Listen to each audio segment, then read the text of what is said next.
I'm Patrick Redding. I'm the game director for Splinter Cell Blacklist out of Ubisoft Toronto.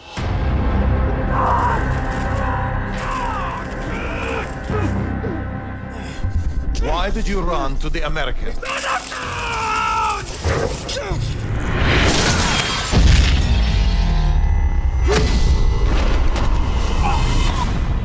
We knew that one of our biggest challenges with Blacklist was going to be just the scale of it, the scope of it, in terms of the number of game features, the number of systems, the number of different game mechanics that the players are going to have access to, and the spectrum of play styles that we wanted to be able to support right out of the box. In terms of E3, we knew we had all of this stuff in the game as well, and there's a significant proportion of nighttime levels. We knew we had all of the stealth stuff and old stealth features which we brought back and improved. The problem is, what do you show when you want to show the game for the first time, right? You know, we know that demoing stealth is not easy to do.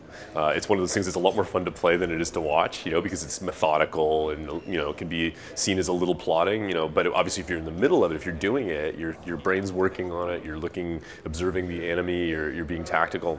But really E3 is a tricky one, because if you're doing a big stage presentation, you know, there's the version of the game that you can play action, and there's the version if you want to play stealth. So we knew that we had to kind of pick the thing out of that whole continuum of game features that was going to make the biggest splash and have kind of the biggest impact in a strict showbiz sense. And 5 minutes on a Microsoft press conference of a guy waiting for AI patrols to move about and then looking for stealth routes is not, you know, it's not the kind of thing that plays well there. So yeah, we went loud, we went in explosive, we went daylight, we went in a more action-driven way, because at that point you're committed. You might as well, like, don't do it half-assed, like go big with it.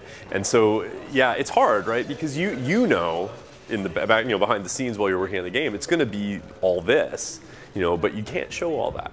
Right, not right away. You have to pick your battles. We aren't trying to turn Splinter Cell into something else, you know. And the core pillars of the game have to be player choice, light and shadow, basically, in terms of as a tool for stealth, and sophisticated AI, because we don't script our games. We really have a systemic AI that goes about its business that you need to be able to interact with and manipulate and do what you need to do, right?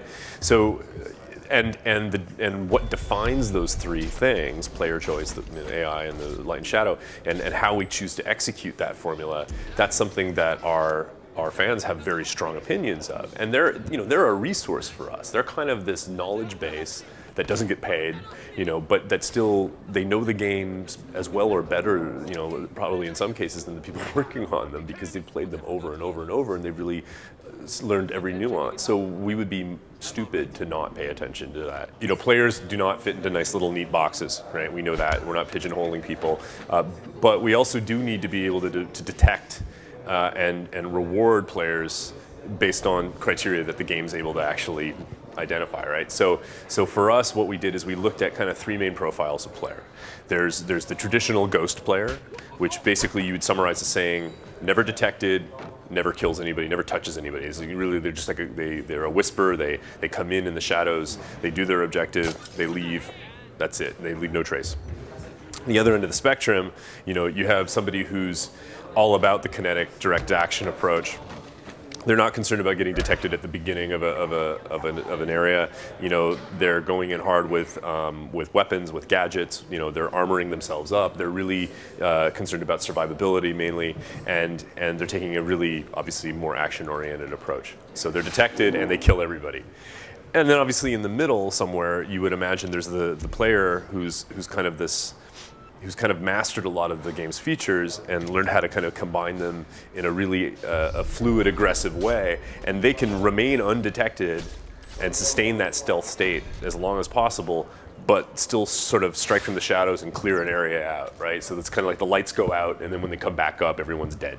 You know, and that's kind of that idealized Panther player. And to be honest, it gives us flexibility too, right? Because we're constantly tuning it. Like, we need to figure out exactly how we want to reward a particular play style, and you know, and that translates into dollars as far as the customization system is concerned, the in-game economy. And that's something we will continue to tweak and tune right until the bitter end, probably.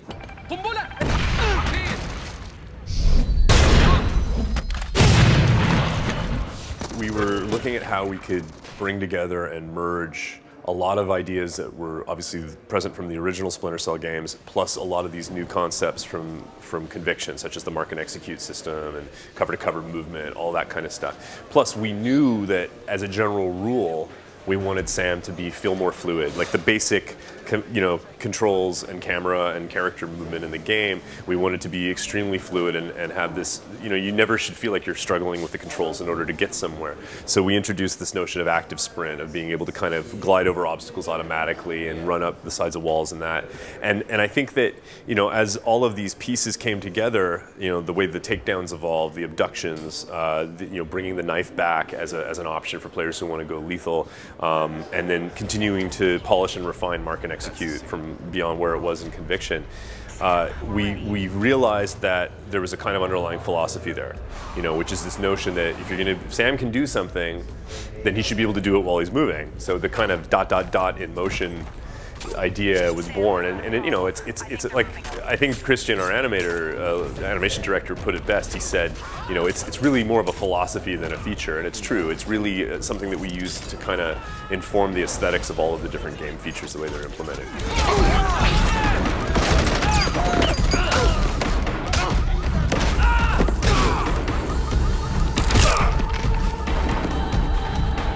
We've built a motion capture studio at the studio, like a big state-of-the-art facility. And now when we're putting our kind of scripted events and our cutscenes together, we're actually having all of the actors play out the scene in real time. We're capturing their movements, we're capturing their voice. If there's an intense scene and someone's having to throw themselves about a bit, we're getting the way that their voice changes as they're moving, So that's why we say, well, we can't just dub a voice over the top of it, because it takes you out of the fantasy. So it allows us to create these scenes where we've got really, we've got some really interesting tense moments between the characters, and you can see on their faces they're kind of like how they're reacting to each other, and all of that kind of stuff really just deepens the story aspects of it and gives us more control over the final product, if you like. The interesting challenge with, I guess, really all of the Clancy titles, but Splinter Cell has had its own version of that, is that when these franchises first started, it was kind of in the sort of pre 9/11, early 9/11 era, when people's understanding of what's going on in that shadowy world of spies and special operations and all that was really limited by definition, right? I mean, most of it was classified, I guess. And I think what's happened is, in the intervening 10 years, your average player has become incredibly well informed about a lot of this stuff, because there's movies, there's television, there's lots of books that they can read, there's huge news sources about it. So it's present in the news as a thing, and people now understand what the real world equivalent to a lot of this stuff is. So as again, to pass the sniff test for believability, plausibility, have it feel like it belongs in the real world while still remaining an entertainment product that's fun to play and not, doesn't consist of multiple hours of sifting through intelligence dossiers and all that. That becomes an interesting challenge, right? So I think we work with consultants. We go out of our way to try to, obviously, we stay fully abreast of what's going on in the news, and we spend a lot of time looking at the world and figuring out, in terms of geography, like how to tie things in an intelligent way that's believable. But again, I'm not the first person to say this. It's more about the authenticity of it than it is about absolute realism. And I think when you have movies like Zero Dark 30 coming out, or shows on TV like Homeland, it can only help us insofar as it shows that there's an interest in that world, right? And that people are excited by and attracted to exploring it. I think that you raise a good point, which is that those traditional media can kind of deal with portrayals of certain kinds of things, certain kinds of content, and offer a kind of a commentary on it because it comes from the perspective of a particular author. And whereas with games, I would argue that, well, there's people who are, the developers obviously have a voice. At the end of the day, the voice that matters the most, the sort of intent that matters the most, is the player's intent. So we give these tools to the player and pit them against enemies that feel like enemies that are, could be present in the real world, hopefully. And in that scenario, the player is forced to ask themselves some hard questions about what is acceptable and unacceptable.